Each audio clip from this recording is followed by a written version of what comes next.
Last night, the Lakers came storming into the Clippers' home with a 11-19 record on the road, and they get a huge win. A 21-point comeback leads to the first victory of the season series since 2012, over 12 years ago, when the Lakers still had Metta World Peace, Pau Gasol, Kobe Bryant, etc., etc. There was no Paul George in this game, but other than that, the stars were out. This was a remarkable game and fourth quarter takeover from LeBron James, and we also saw a lot of role players exceeding. We're just going to get right into this talking about both of these teams, just some notes I made about the game, and overall what I think moving forward and what this actually means if the teams face off in the playoffs, because obviously now the Lakers will have home court.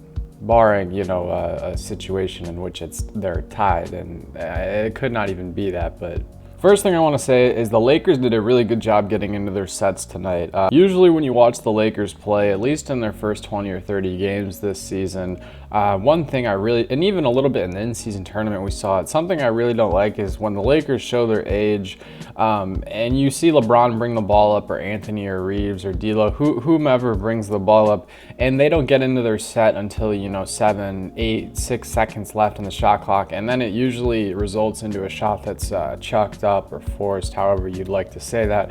But I thought they did a really good job of getting into their sets, around that 15 to 16, 12 second mark, just so they have more time to find and move things. I really got to give a lot of love to Spencer Dinwiddie tonight off the bench. I think he had some really crucial assists in this game, and just overall as a facilitator, he did really great. And that's not to say he was the star of the show or the belle of the ball, but I do think off the bench he had a very, very solid game. Just, those 6 assists are really, really big for this team. Then I'd like to give some love to Rui Hachimura. While he struggled from downtown, the only 3 he hit this game was one of the biggest shots in the game in the fourth quarter. Rui Hachimura was 17 points tonight in the starting lineup. Just did a very, very great job alongside of Anthony Davis. Anthony Davis tonight with 20 points and 12 big rebounds, as well as 3 steals and 3 blocks. Just the stat stuff in game tonight from Anthony. The Clippers did a really good job of not letting Anthony Davis get the pick and roll looks that he wanted. A lot of times we were seeing Kawhi Leonard, Amir Coffey, even Daniel Tice. These guys were just interrupting the pass, which is why when Spencer Dinwiddie was in, it was so great to see, because while D'Angelo and Reeves were struggling to get the ball to Anthony, we saw Dinwiddie throw numerous lobs to Anthony, and I think the Clippers did a good job of kind of limiting Anthony, but then, as I mentioned, Spencer Dinwiddie came in and did a great job of kind of reutilizing him and making him just efficient and getting his touches where he needs it. Obviously, we can't talk about this Lakers team without talking about LeBron James tonight. 5 3-pointers in the fourth quarter, an absolutely electric, turn back the clock type of performance. 34 points, 8 assists, 6 rebounds, only 3 turnovers on the night, including a really big chase down block in this one. It was just a really, really great job by LeBron James getting his teammates, not putting your head down, being the leader you're supposed to be in, year 21. You're the guy your team's looking to and you need motivation. You're the guy who's been here, done that, done this. Just a hell of a job tonight by LeBron James. I'm not the biggest LeBron fan. I don't go out of my way to just talk about him, but tonight he really just impressed me, and I think he impressed a lot of Clippers fans even though this was an away game. And then someone I want to give some specific love in this one is D'Angelo Russell. If you watch this game, you know exactly what I'm talking about. His ability to continue to catch and shoot at the highest point of his release, it's truly mesmerizing. He had 2 or 3 3-pointers tonight like that, where LeBron just fits the pass into the top of the pocket, and it's just, he catches it and he's already shooting it. Just absolutely remarkable by LeBron James and D'Angelo Russell to just flex their chemistry a little bit and show what's going on.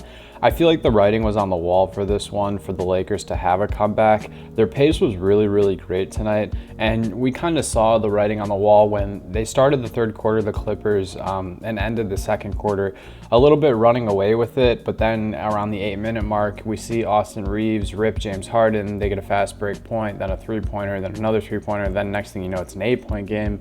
Then the Clippers turn it to a 12-point game, then the Lakers cut it to 7, then it goes up to 15, up to 21, then they cut it back back to 11.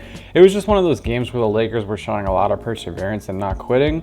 And then, as I mentioned, with LeBron James's 5 threes in the fourth quarter, the rest of the Lakers cast kind of caught 3 in the fourth. We saw 2 threes from D'Lo, a 3 from Rui, a 3 from Cam Reddish, and obviously Cam Reddish had the dunk to put it away after Kawhi Leonard missed the what would have been game-tying shot with 2 seconds left in regulation. I think the Clippers, though, while this was a pretty embarrassing loss, I guess embarrassing might not be the right word, but definitely one that you think about and scratch your head and say, how did we get here?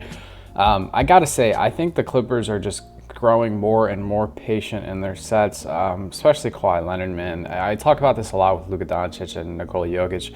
You can't rush greatness, it's with LeBron James too. You can never rush Kawhi or LeBron, and especially tonight Kawhi, into making the wrong decision.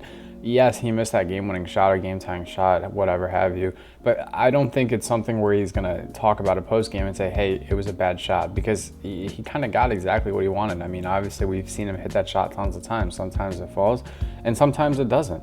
I just feel like without Paul George, when you're up 21 points in this game, it's really just a little bit frustrating. This is one that you'd like to have. I think Kawhi did a really great job early without Paul George drawing fouls. He had that and-one three, then he had an and-one floater. Just a really solid game from Kawhi, and the supporting cast was not bad either.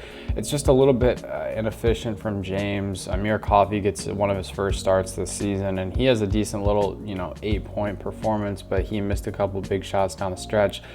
Terrence Mann was really electric in this game. He had a really great dunk on Anthony Davis that I haven't really seen anyone talking about, but that's neither here nor there. In a game also without Paul George, you would like to see your guys Russell Westbrook or Norman Powell off the bench do a little bit more. But again, just really inefficient from three-point land. And that's just kind of how it goes with these things in the NBA, guys. What do we always say? It's a make or miss league. Isn't that right? When you're the Los Angeles Clippers and you shoot 27% from the three-point land, and then the Lakers are shooting 39%, it's going to be a little bit difficult to win that game.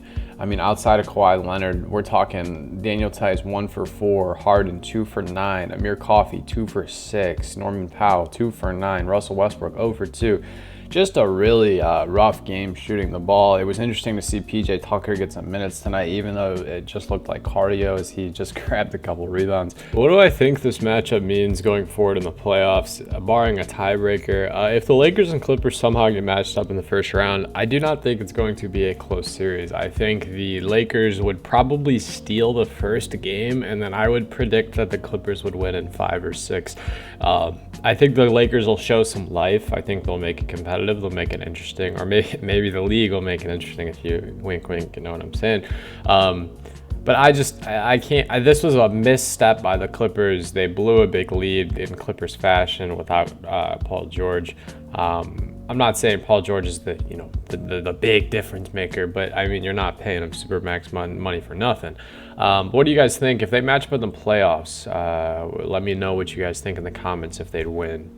But that's neither here nor there, guys. Today, even though it's a leap year and today's technically the last month of February, today marks the start of uploading every single day for the month of March, guys. I hope you're excited. I know I am. I know it may not sound like I am. My voice has just been acting up the past couple of days. I love you guys so much. Thanks for the support on the videos recently. Hope you all have a great rest of your day. Stay happy, healthy, and blessed. Peace.